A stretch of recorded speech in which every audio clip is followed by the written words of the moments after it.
Et le meilleur contributeur de ces 2 dernières semaines est...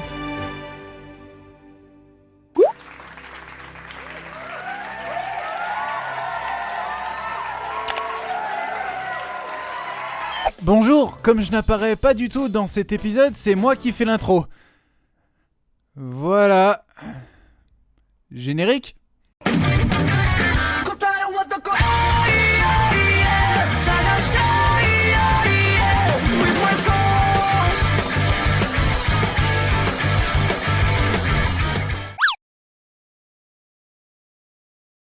Le début de l'épisode 9 est très particulier puisqu'il démarre par le passé et la rencontre de Amon Kotaro et Mado Kureo. Oui, le monsieur qui est mort dans l'épisode juste avant.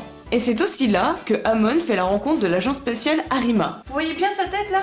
Enregistrez-la bien là. La voilà. Regardez-la bien parce qu'il va avoir un rôle très très important dans les saisons qui arrivent.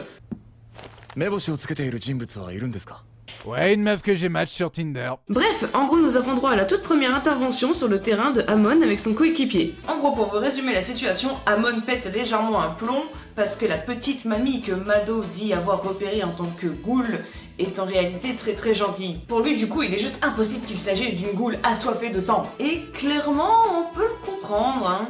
Ah, konnichiwa. Ii o tenki ne. Est-ce que vous pensez que ça peut vraiment être une ghoul qui déchiquette les gens ? Bonjour les enfants ! Finalement, ils vont se prendre la tête, Amon va repartir aider la petite mamie jusqu'à ce qu'elle l'attaque et que Mado vienne lui sauver les miches. Et à partir de ce jour, ils vécurent heureux et eurent beaucoup d'enfants. Attends, quoi ? Ah non merde, je me suis trompée de saison.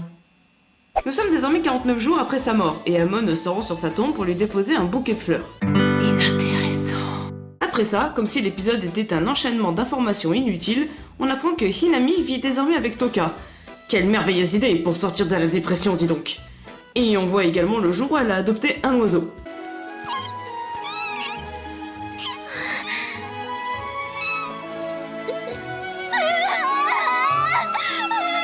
Inintéressant. Moi j'ai une idée, si vous voulez rendre cette scène un petit peu plus intéressante.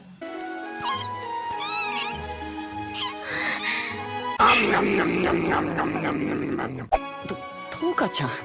ヘタレは店長が奥に。Wow, Toka aurait-elle changé et serait devenue gentille ? 何見てんだよ、殺すぞ。あ、ごめん。 Ah, non j'ai rien dit.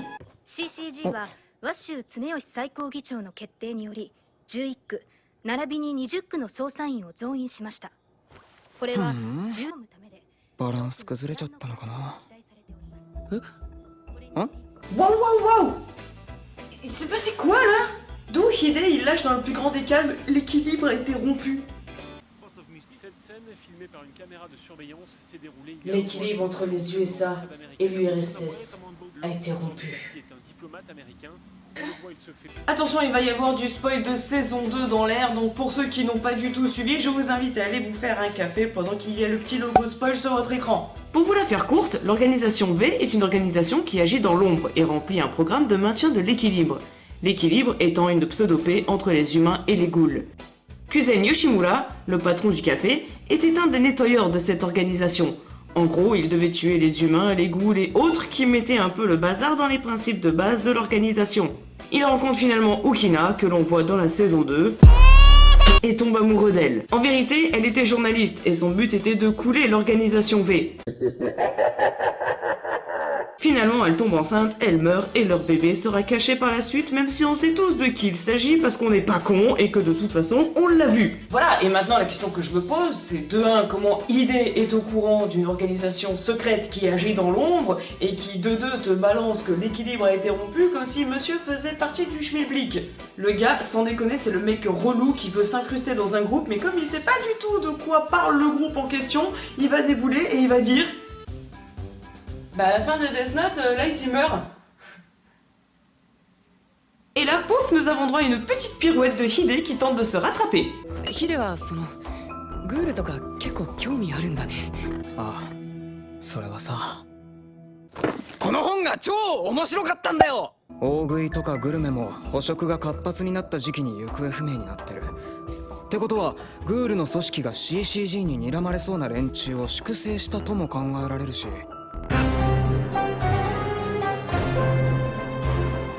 Après ça, nous avons droit subitement au passé de Toka pour nous présenter sa famille et surtout son petit frère qui a exactement le même chara-design. Et si ce n'est pas pour nous annoncer l'arrivée flamboyante de son petit frère sur nos écrans, je ne vois pas du tout à quoi a servi cette scène, oh là là. Et là on sent que les choses s'accélèrent puisque Jason cherche à tout prix à mettre la main sur Liz sans savoir qu'elle est dans Kaneki. C'est très sexuel comme phrase. Les Tortues Ninja scrutent les environs et oh, le frère de Toka! Ouais, c'est le deuxième beau gosse de cette série à skip. En même temps, quand tu sais que le mec qui fait la voix d'Ayato, il fait aussi... これが一目惚れというものか。戦う時は相手の弱点をつく。それがウルの教え。そんなもん何度でも巻いてやる。が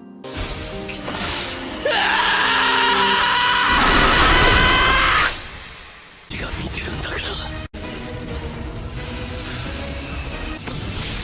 簡単なことだったなのに見えてなかった。なりてえもんちゃんと見ろ。 Voilà quoi. Ce qui est dommage là, c'est que je ne peux pas vraiment vous expliquer le pourquoi du comment tout le monde est à la recherche de Liz et pourquoi ils veulent impérativement mettre la main sur elle, parce que sinon je vous spoil tout le manga et ça servirait à rien de continuer Tokyo Ghoul, vous pouvez arrêter maintenant. Mais dis donc Jamie, c'est qu'il ne se passe rien pendant cet épisode 9 de Tokyo Ghoul. Tu l'as dit Fred, au moins dans Game of Thrones épisode 9, il y a des gens qui meurent. Et en effet, c'est déjà la fin de l'épisode 9. On est vraiment pas très loin de la fin et là ça va envoyer sévère. Surtout qu'on vous prépare un truc de malade pour le grand final. N'hésitez pas à vous abonner et à faire tourner la chaîne si ça vous a plu et si vous êtes hypé. Je vous dis à la prochaine pour la suite. Bye bye.